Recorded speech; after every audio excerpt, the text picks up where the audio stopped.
Hello and welcome to my podcast, Do It Your Way. My name is Andrea D, and this podcast is all about living the life you choose to live. Now, if you're out there and you have a vision or you have a goal or you're not sure what you want to do, but it doesn't feel right, your life just doesn't feel like it's supposed to be your life, you're meant for bigger things or whatever it is, this podcast for you. Because here we talk about how taking every step counts. We talk about, I take you on my journey, right? As I'm going for the big dreams, the big goals as an artist, as a singer, as a songwriter, as a producer, as a creative. And I also have amazing guests that come on my podcast and that share their story and how they make that switch, that change, and what happens next. What happens when you make that change? What happens when you're on your way there?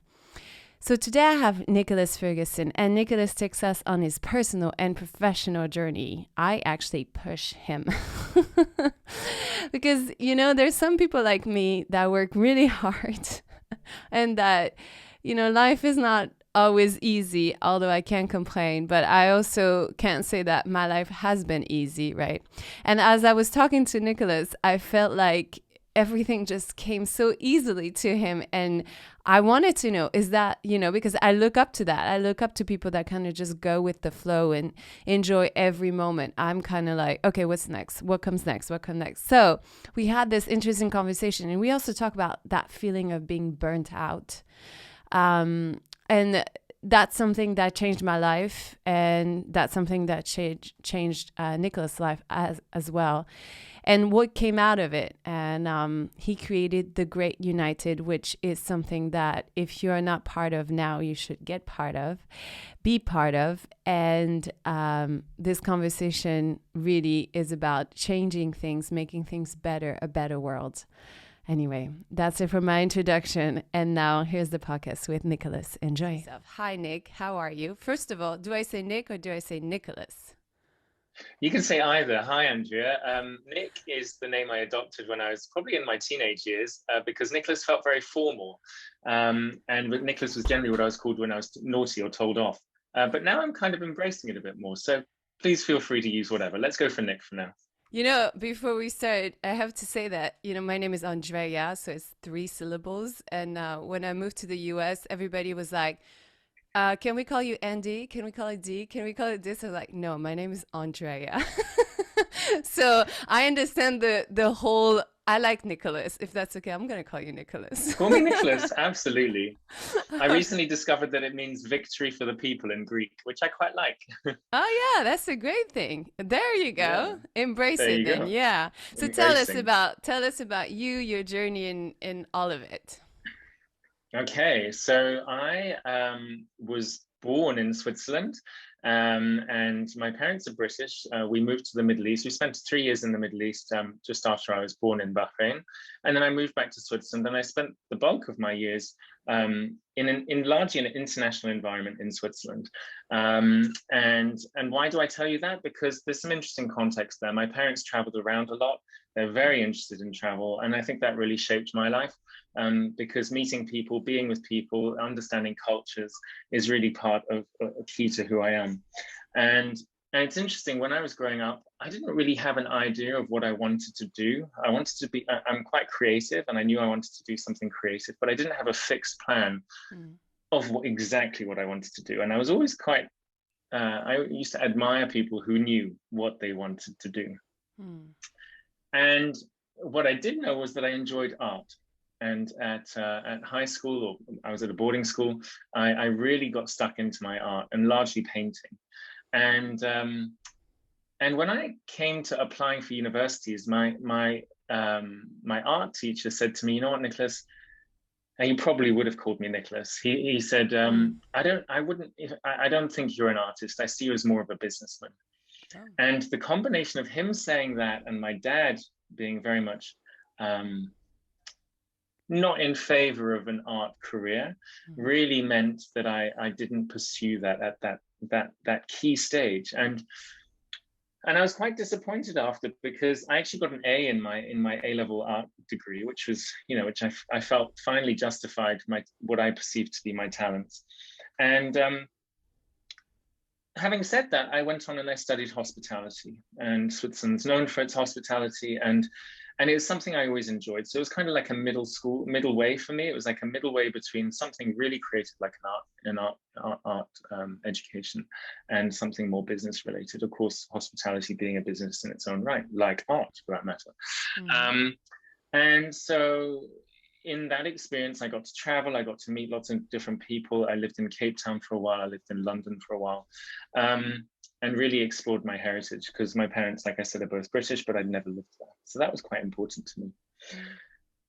I studied hospitality, and when I finished, I was like, what am I going to do now? And I thought, well, I really want to make use of my creative abilities, and the natural space that I saw for myself was marketing. And it didn't necessarily fit 100%, but it was an opportunity. And I wanted to apply for companies that I found, or brands, I should say, that I felt were really doing something interesting and stood for something meaningful. And when I say meaningful, I meant largely creative at that point in time, who really broke the mold.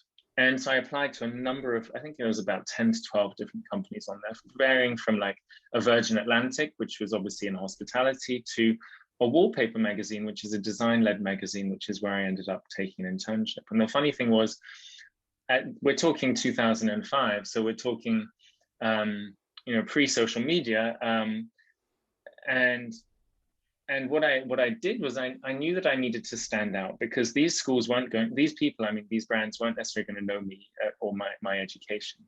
So I sent them what I thought was a really interesting application. It was like a pack of purple dyed rice, vacuum packed, which was very à la mode in Switzerland in the culinary space at that time, with some chopsticks and some wooden cutlery, and I sent them a letter, and I said, here, this is the sample you requested, the purple rice, and then here's something that I think you need to take a closer look at, and that was my CV. And so that was really my first foray into trying to get people to, I suppose, understanding that if I wanted to get somewhere, I would have to stand out. And that's very much really linked to what I do in marketing as well. So fast forward. Oh, go ahead. Wait, I got some questions.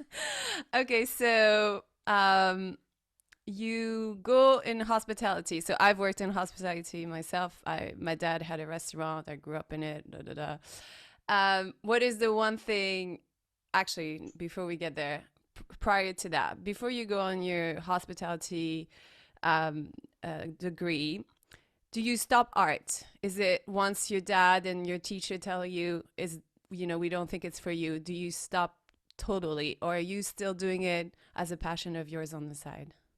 Good question. So I did continue it. Like I continue. Funny enough, when I left university, I left Switzerland and I went to the UK. And in the UK, I didn't really have anywhere I could paint. But then I came back to Switzerland for 6 months, and I did paint again. And yeah, I found real healing, like great healing in painting, and it was just it was a pleasure to pass time. I had a room where I could just set up and leave everything and get messy, and that was great. Amazing. Now, when you go to do your, I feel like hospitality has something artistic into it, and then nothing at all. It's like that in between kind of thing where you get to meet people constantly, you get to learn to work with people. However, that could also be too much. Well, for some people. For me, yeah, it's a love and hate relationship. I think everybody that works in hospitality has the same way. It's like, I love it because I get to meet new people and it's great. And then I hate it because sometimes those people could be really difficult. Yeah, exactly. But what is the one thing you take with you from that course, from that study, that you bring on to marketing? I think it's a customer centricity. I think it's essential because there's a friend of mine who's also in hospitality who told me the meaning of hospitality, actually, because it comes from a Greek word again. And the meaning, I'm probably going to bastardize it a bit, but the meaning basically is to turn a stranger to a friend. And I like that. And for me, there's something beautiful in that. It's the welcome, and you can go to some countries, and I have experienced this to a degree, where people have nothing, and they will give you their last bite of food, or they'll give you something to drink. And there's something magical in that experience. And for me, so coming back to your question, like for me, it's about really anticipating customers' needs and surprising them when you do. Okay. So you take that into the marketing world. I get it. Very cool. Okay. So please continue with your story. Sure. So I went to Wallpaper magazine, which, like I said, was this design-led magazine, and I was working there for just under a year. And I enjoyed it. There was an amazing culture. We were tasked with going to discover all the latest bars, clubs, restaurants, cultural venues, basically. And I would join, the journalistic teams and some of the publishing. I was in the publishing team, so I joined the publishing teams as well at some of these events. And it really felt like something quite special. And we would do everything together. And what I quickly realized, though, was if I wanted to progress, then it would take me quite a long time at Wallpaper magazine, because everybody loved working there. And therefore, as a young graduate, you'd have to wait your turn, essentially. And I was a little bit impatient. So I left Wallpaper magazine and I applied for a number of other roles in a number of different other spaces. And one of the ones I applied for, sorry, my phone's ringing. And one of the ones I applied for was Estee Lauder. And it was funny because I didn't know much about the beauty space at that point in time. But I did know the brand, and I was drawn to its values because they put their values on their website. And in discovering their values and in discovering the organization, I discovered the brands that they owned. And it was kind of serendipity, really, that I landed my first job with MAC Cosmetics, which is, probably their most artistic brand in the portfolio. And so again, I felt like I found a home. I was doing digital marketing, CRM and e-commerce, and that's not very artistic. It depends how you see things, but it's probably not the most creative. It certainly didn't feel that way for me, but I did feel like I was in an incredibly creative environment. And I came up with some cool ideas. I came up with some pretty transformational ideas for the team, a loyalty program, which they still use to this day. So I don't know how much detail you want me to go in, but I can keep going and with a little bit more detail on the Estee Lauder journey. And then that takes us to where we are today. Yeah, please go ahead. So I worked at MAC for 3 years, and to be honest, I wasn't really looking for a next step, but I was starting to get bored, I guess. And an internal opportunity came up with La Mer, or Crème de la Mer, as it used to be known, in their marketing department. And what I did realize was that I didn't want to be pigeonholed as somebody who was just a CRM or digital marketing person. I wanted to have a broader marketing experience base. So this ticked that box. I became a product manager and CRM manager, and it was in a very different space to MAC. So it was in a more luxury space, luxury for the beauty industry at least, because Crème de la Mer has quite high price points. And all of a sudden, whereas MAC was a space where you were told what to do and you were given the creative and you had to go and just implement it, at La Mer, I suddenly had creative opportunity. And this was scary at first and incredibly liberating, because I wasn't being told what to do. So that was a bit scary. I was like, well, what do I do? But then, over time, as you relax and you figure things out, I kind of worked it out. And I created some really interesting collaborations with the likes of Boucheron, the French jewelry brand, Anya Hindmarsh, the British fashion brand, events at Selfridges with Andy Puddicombe, who's the founder of Headspace. And that brand internationally was going through a period of huge transformation, from being one of the forgotten sisters of the Estee Lauder Corporation to what it is today, which is one of their top 4 brands in the world. So it was a really exciting time again. And I spent 6 years there, finishing as their marketing director in 2015. And then an opportunity arose for me to join to create a men's skincare division in the UK. So I created a team and we looked at what the opportunities were, because at Estee Lauder, anything was looked at through a female lens generally. So this is the first time we were being tasked with looking at men and their skincare habits through a male lens. And that was really invigorating because it was like a great challenge to see how we could reinvent the category. So I did that for 2 years, and I came, again, there's some really interesting outcomes from launching a really experimental retail concept in King's Cross and Pancras to working with Red Bull on advertising campaigns. And in March 2017, well, it was actually, yeah, it was around March 2017, I actually hit burnout. I'd hired a team of 8 people, and I was working very long hours. I was working 80+ hour weeks, long days, and then often coming in on the weekend as well. And there came a point when I was like, what am I doing to myself? You know, and from thinking that I had no other choice, I suddenly thought, well, you do have a choice. And if you don't make a choice, then what could happen to you? Like you're going to run yourself into the ground. So I took a decision at that point in time to take a sabbatical, and I took 3 months off, of which the first 6 weeks I went to Brazil, and I was volunteering in a favela in Rio with a lady who has her own social enterprise, which is a tourism-based social enterprise. She invites people into the favela, obviously paid. They pay a ticket price, but not to see the favela as a zoo, but to see it from a perspective of a culture and a unique way of living, and to engage in conversation, essentially. And so I helped her for 6 weeks, which felt like 6 months. And that was very much the start of the journey that I'm on now. So before we start on what we are here to talk about, it feels like your career is full of yes on my side, right? It feels like you've had a easy life. Maybe not.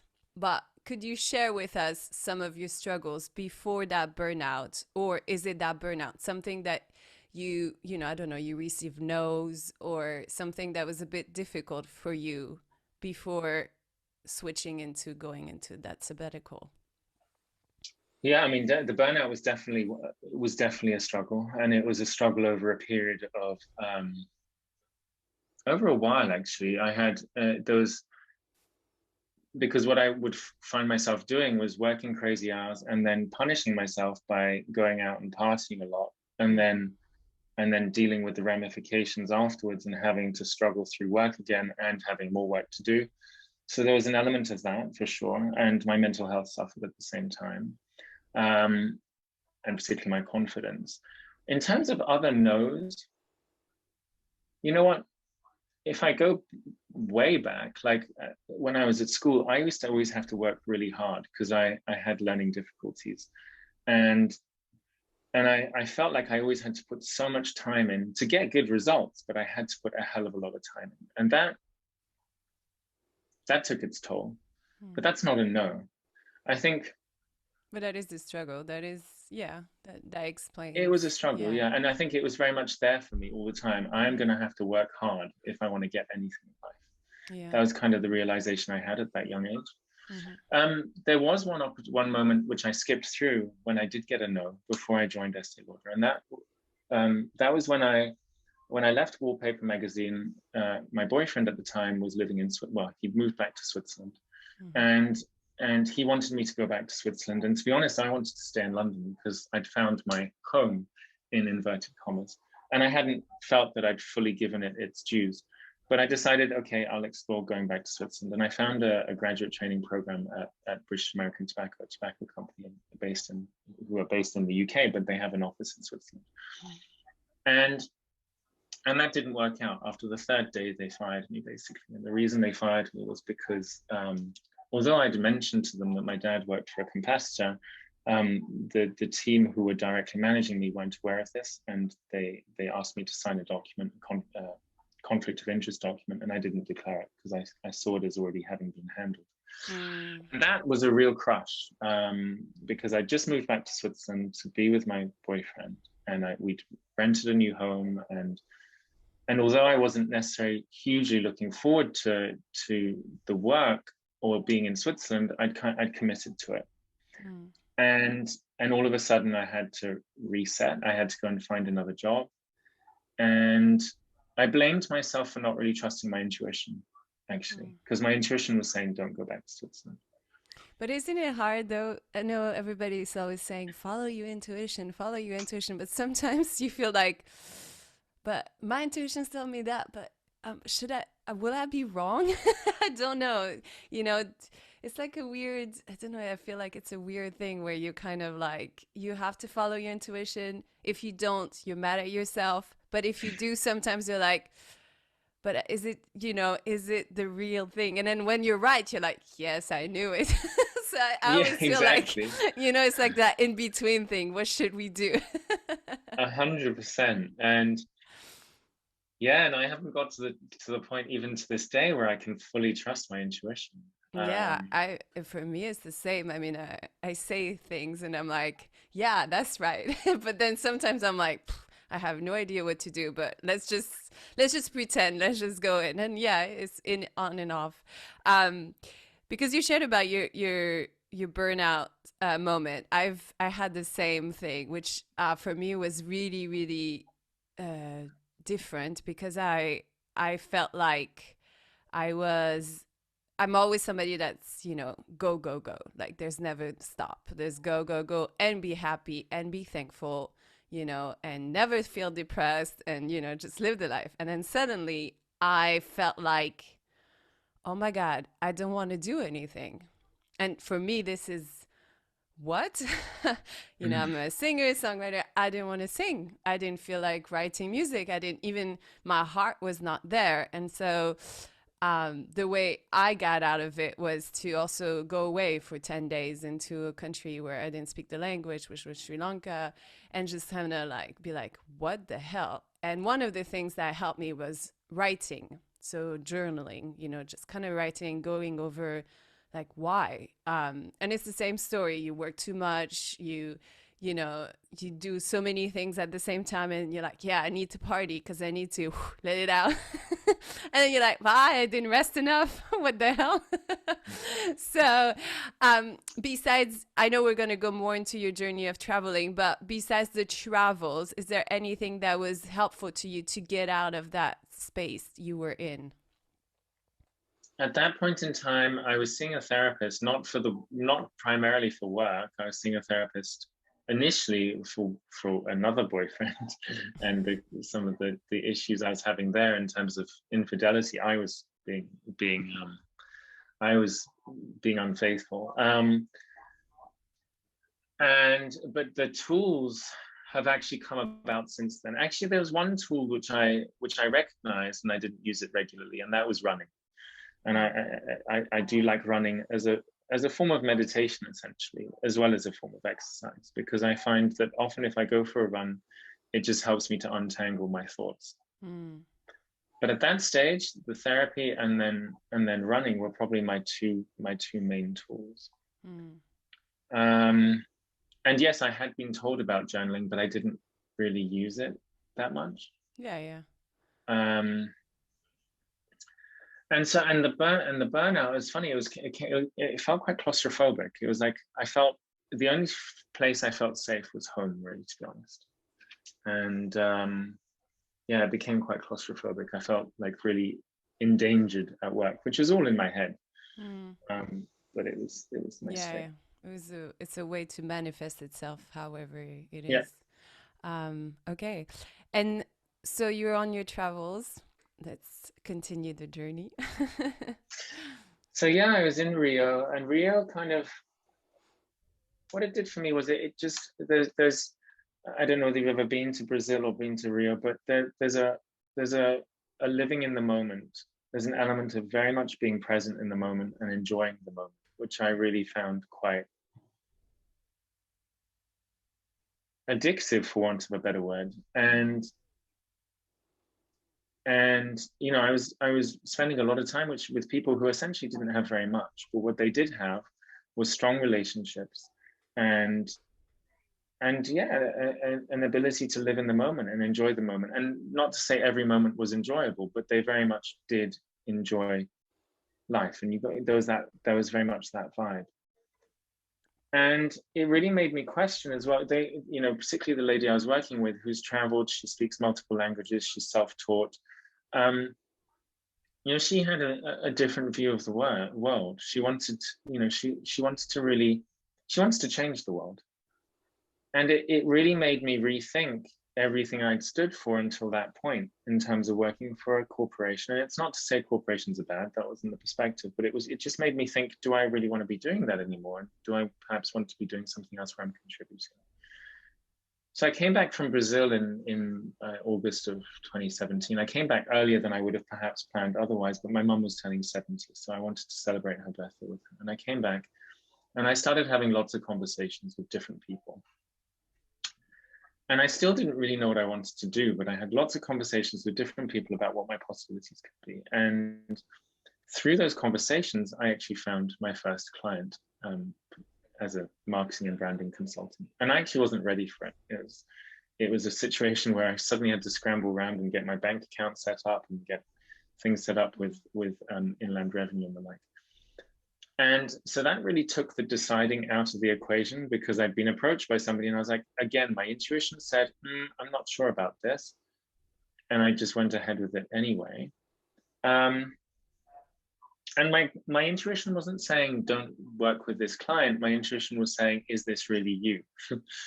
And I thought, well, this is what I know how to do, so let's keep doing it. And so I set up my consultancy, and that client was based in India, is based in India. So in January 2018, I was heading out to Delhi, and I met that client, and we continued working together for 3 years and produced some amazing results.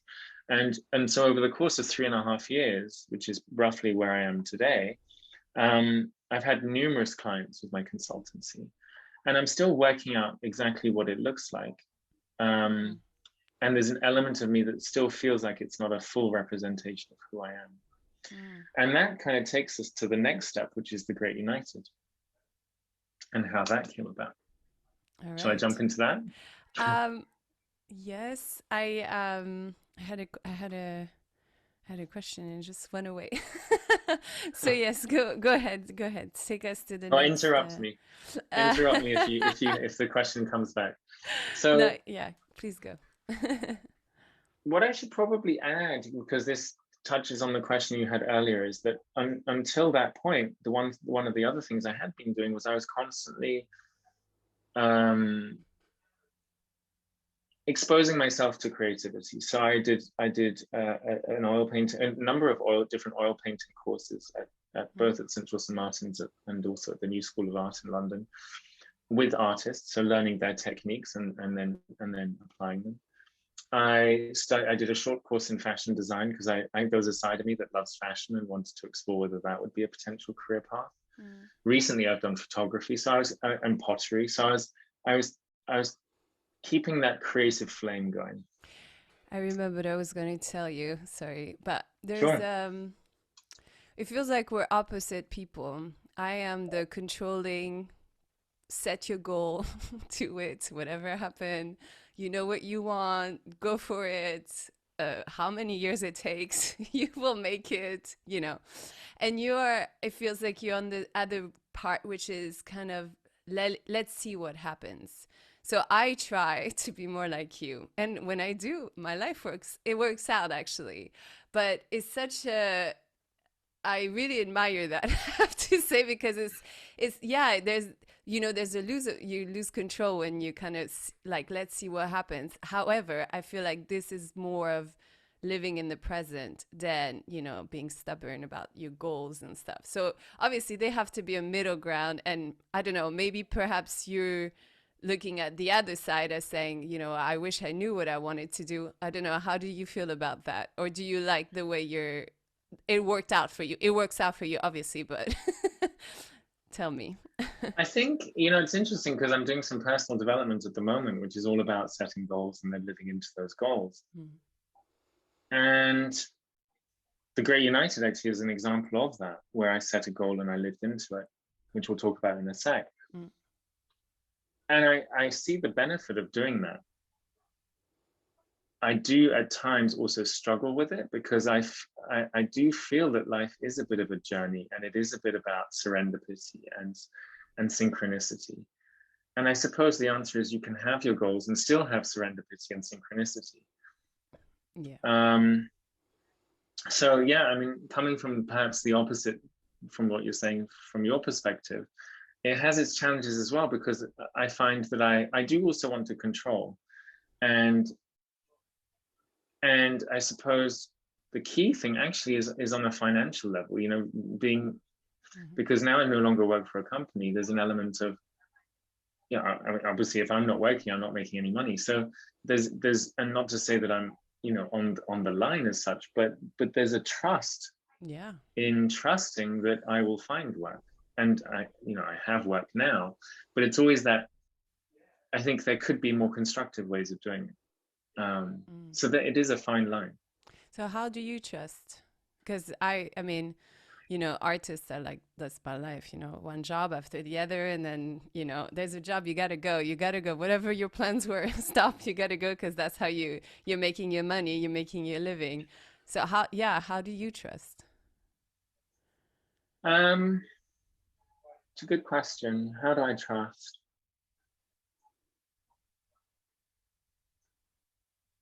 I don't really have an answer for that. Recently, what I found has helped is being present. So I do meditation, and every now and then I do some yoga, and I feel that really helps to calm me down, because I can get quite stressed.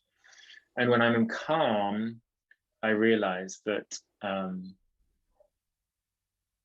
that, you know, everything's fine. You know, so Yeah. that helps me to trust. That Yeah. helps me to trust.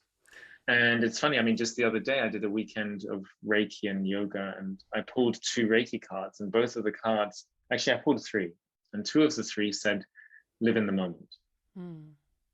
And, you know, I don't know how much you believe in these things, but, and to be honest, going back to the intuition, I struggle to fully believe in it. And I also think there's value in it. So I do sometimes feel like I don't live enough in the moment. I And mean, I'm worrying don't we about the all? future. Don't Yeah, we all, right? don't we all? So, So now talk to us about the Great United. sure. So, I've always been somebody who likes to give back, and who likes to.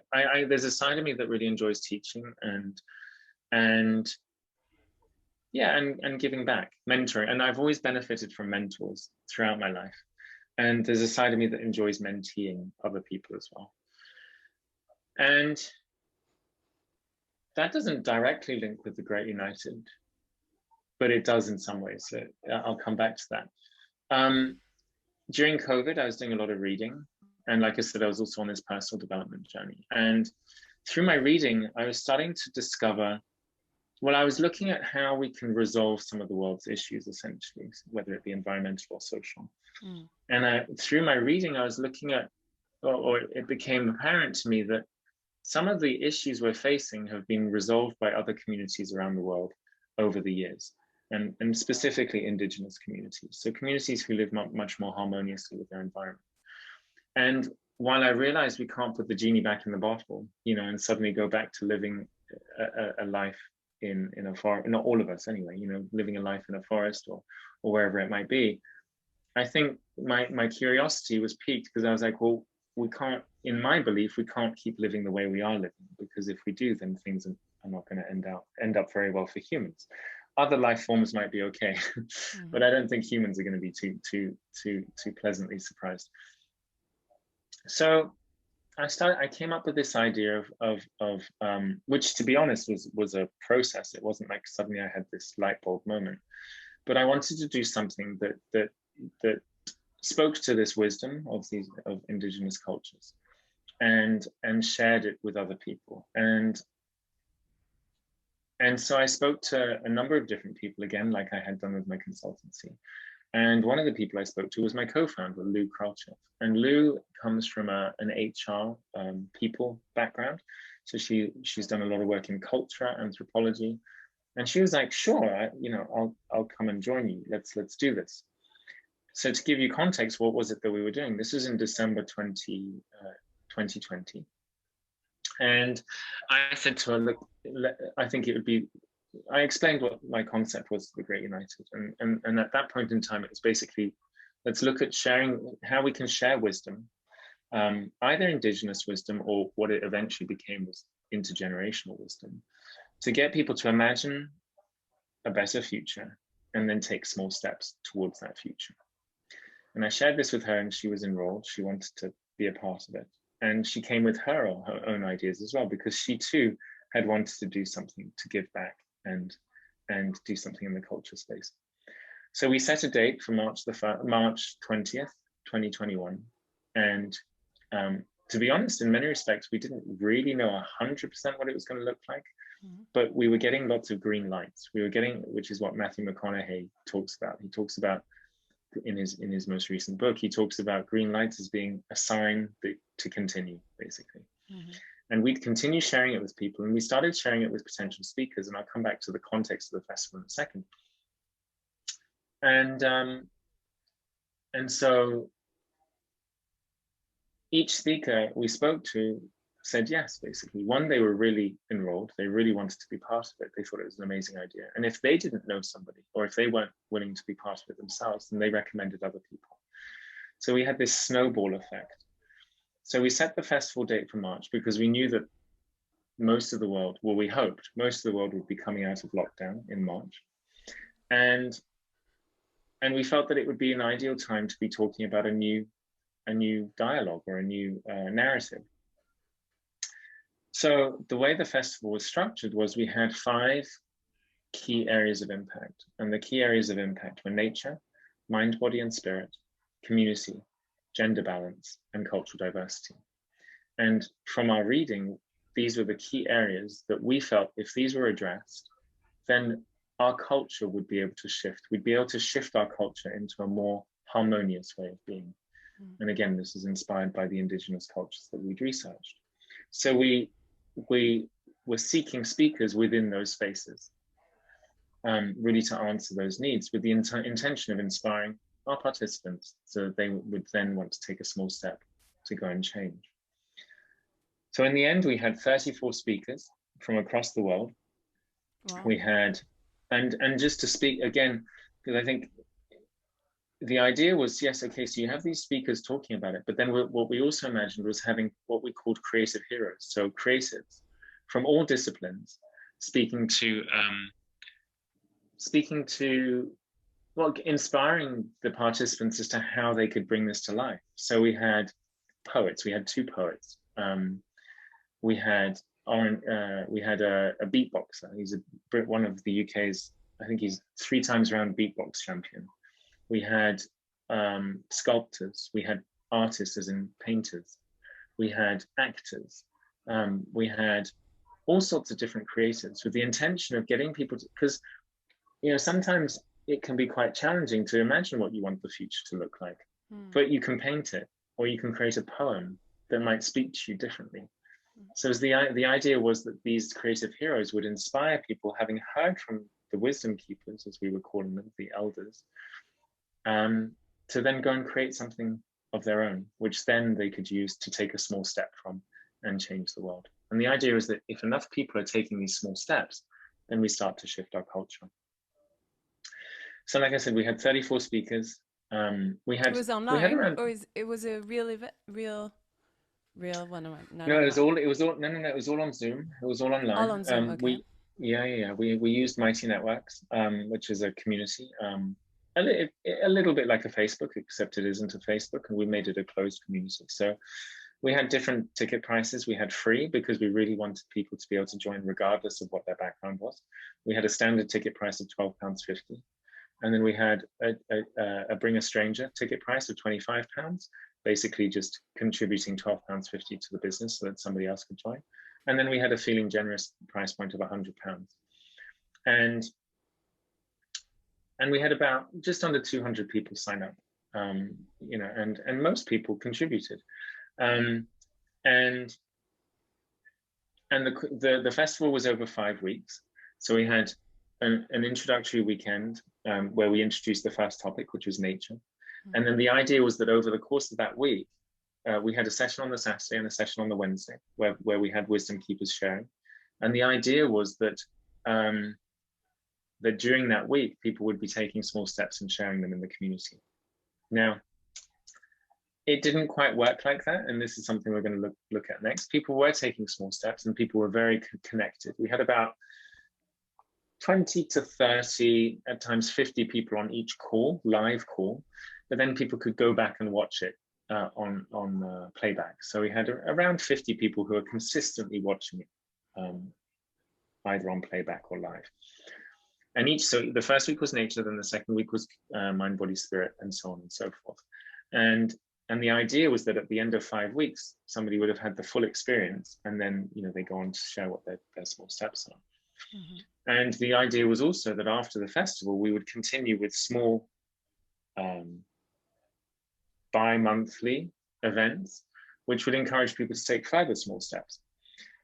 We did try one in June, but actually didn't take off. And we think the main reason was because there was a bit of Zoom fatigue, and the UK was coming out of lockdown as well. So there was good weather, and people had been on Zoom for a long time. So I was like, I don't, there are other things I would like to be doing, such as meeting up with my friends in person. Yeah.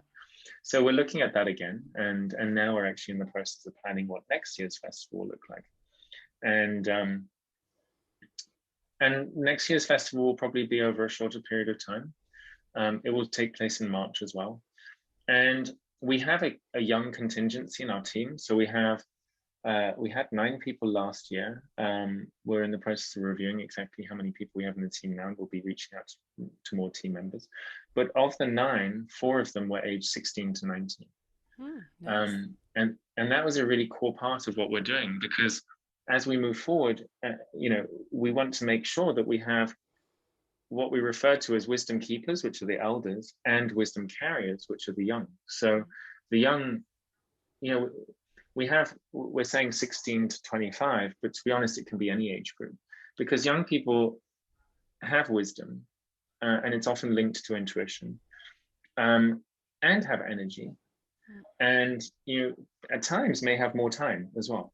So and they have longer on this planet than somebody of my age. So if they're lucky. So there's a real magical opportunity to combine their passion, energy, and intuition with the experience of the elders. So that's really what we're looking to do as we move into the next festival, is bring more of that in. We had some younger speakers on the festival this year, and we want to bring more in. And I think. Oh, sorry. Yeah, go on. I was gonna ask you, what was the? Do you feel like you did make a difference? Do you feel like there's progress? Do you feel like people after the event are still acting on that moment, or do you feel like kind of it goes on when it's happening, and then kind of people kind of forget about it, and then that's why you're doing it? It's a yearly thing, or what was the response? So the response was that people felt incredibly connected and inspired. And there was an element of hope as well. There was an element of there's hope, because a lot of people were feeling, with all the news, environmental news about whether it was the forest fires in Australia, or I can't think of the other, the climatic changes that we're seeing around the world, people were starting to get concerned, particularly, a lot of the participants have children, young children. So they're quite concerned for their children, and the younger people are also, concerned for their futures. Yeah. So there was an element of hope. There were some people who took small steps, and we're looking at how we can encourage more people to take small steps next year. So I think we've decided to keep it as an annual festival for the time being, because what we've seen so far is it's quite hard to maintain that kind of community over a course of 12 months. Although we're going to be experimenting and testing the whole time to see how we can keep it alive between festivals. But at the moment, it seems like it's going to be more realistic to have it kind of have its moment at the festivals. What is the one thing that is the most important to you that you want to achieve throughout this project of yours? I think what I was going to say to you earlier is I think for me it ticks a couple of boxes. It ticks the creative box because I'm working with creative people. Mm. And for me it also ticks the box of changing, changing essentially our desires to change the world, and it's Mm. not like it's just us doing it alone. We want to partner with other people who also want to change the world. Mm. And for me, that's a really big ambition of this is looking at how we can see things differently and looking at what we can do. And so we're looking at horizons. We're looking at horizons up until certainly up until 2030. We have had some longer term horizons to 2050 because that's basically a generation, 30 Mm. years. And going back to your question about goals earlier, at times that's quite hard. It's quite hard to know exactly what we'll be achieving, but we are putting some quite ambitious targets down. Mm. Did that answer your question? Yeah, yeah. I'm yeah, I think so. I think I was looking for, yeah, I think the idea of, like you say, you're working with creative people, but I think for me was the action of it, because sometimes you go on talks and you listen to talks and it does impact you, but then you go on with your day. So for me, if you tell me I want to change the world, I feel like, okay, so what is the action I need to take to do that? And that could be a daily thing, it could be, I don't know, recycling, it could be. So I was just wondering if there was one thing that was that was like the future in nature, or the future in, one thing that you personally want to achieve. I think one thing I want to achieve, I think, it's a good question. If I talk about, there's not one thing that comes to mind. There's many things that come to mind. If you look at nature in particular, like actually one of our speakers, Kaz, who's based in New Zealand, and she has a nature school and she works with the Maori population as well, the local indigenous population. Like one of her key messages in her talk on nature was, if we teach children to love nature and to interact with nature, then they'll naturally take care of it, and they Mm. won't. There's no need to talk to them about environmental catastrophes because they'll naturally be inclined to look after it. And so in nature, I think obviously that takes a little bit longer to take effect because those children will grow into adults and then it'll start to impact the world. Although it could well impact the world immediately by impacting the parents and the like. Mm. I think that's one example of how we can start to make change. And I think the other is a recognition that nobody can do it on their own. We've all got to do it together. And it is through small steps that we can do it. And I think those small steps have to be relevant and inspiring to the person taking a small step. So I can't even say to you what that small step would be, Mm. because if you're really going to do it, like you said, and if you're going to take it away and live it after you've attended a talk, then it has to be something that wakes you up and keeps keeps your momentum going. Yeah. So part of the festival next year is actually going to be a workshop where we help people to uncover what is that. Lou, my co-founder, says, what's your itch? What's itching you? Mm. What's keeping you up at night? And realizing that can be something quite small, but if we all do something small, then it has a big effect.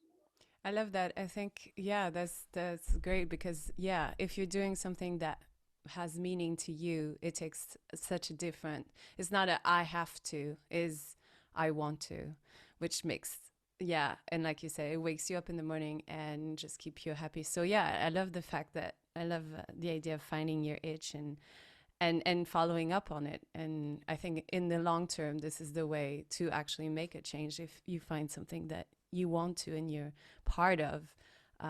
Yeah, and also creating community. So I think that's an amazing, amazing project, and I wish you all the best. And please let me know, when do you have a date in March that we can tell people about, or no, not yet?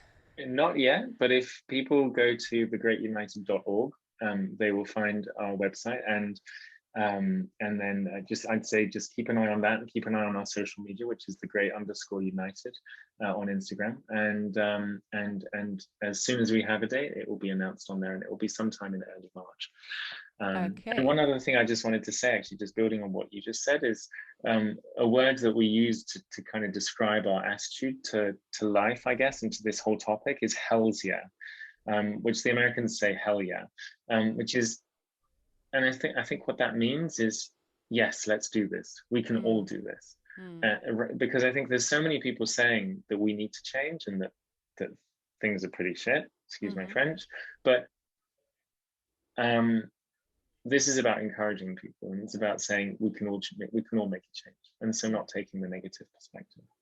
And that's so important, because a lot of people will say, oh yeah, we can make a change because this is bad, this is bad, this is bad, this is bad. And just hearing that, I'm the kind of person that's like, I don't even want to hear what you have to say after that. I'm just like, yes, okay. But if you're starting with something like, why don't we do that? That for me makes a big difference. So I love the positivity in it. So we're coming into the end of this. I just have couple of rapid questions for you. Sure. Are you ready? I am. All right. What is your favorite day of the week and why? What is my favorite day of the week? I'd say Friday. I mean, I was going to say Wednesday. It's either, Friday. Let's say Friday. Why? I love Friday evening just because, I mean, it doesn't everybody, right? There's just the optimism for the weekend. And to be honest, these days I sometimes work on the weekend, so it has shifted. There's the optimism for the weekend, and there's the opportunity to look back at the week as well. I like it. What is your biggest achievement? Something you're really proud of? My biggest achievement, I'd say the Great United is one of my biggest achievements. You know, something that was a seed. It was just an idea, and now it's a something. It's a thing, and it's an evolving, living thing. Which people, some of my team members, they are as passionate, if not more passionate, than I am. You know, so it's not something that can die. Thank you. What is your biggest fight and why? My biggest fight. My biggest fight is often with myself. And it is trusting myself and believing in myself. Yeah, I think a lot of us share that. And my last question is, if you were giving an elephant, you cannot sell it or give it away, what would you do with it? If I was given an elephant, I couldn't sell it or give it away. What would I do with it? That's such a beautiful question. I would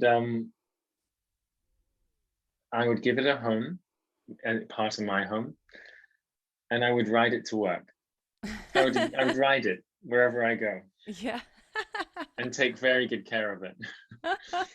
I hope it's an African elephant, because I'm quite tall. So if it's an Asian elephant, it might struggle. Well, we don't know, but okay, we'll take it, put it out there. All right. Well, thank you so much, Nicholas. It was a pleasure talking to you, and I hope everybody goes on and check out the Great United. And also I will put all the links under the podcast, so everybody could just click on it and be part of it and change the future, right? Absolutely. Hells yeah. Thanks, Andrea. Thank you. Have Lovely a good to day. talk with you. Nice you to too. meet you. Bye. I'll see Bye-bye. you soon. This podcast has been created by myself, Andrea D, and produced by Aaron Knight. To learn more, listen to the music, and join our mailing list, please go to andread.me. If you'd like to be a guest on the show, don't hesitate to reach out. I would love to know more about your story.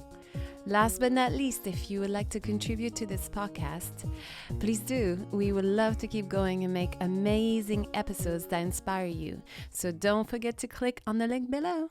See you soon.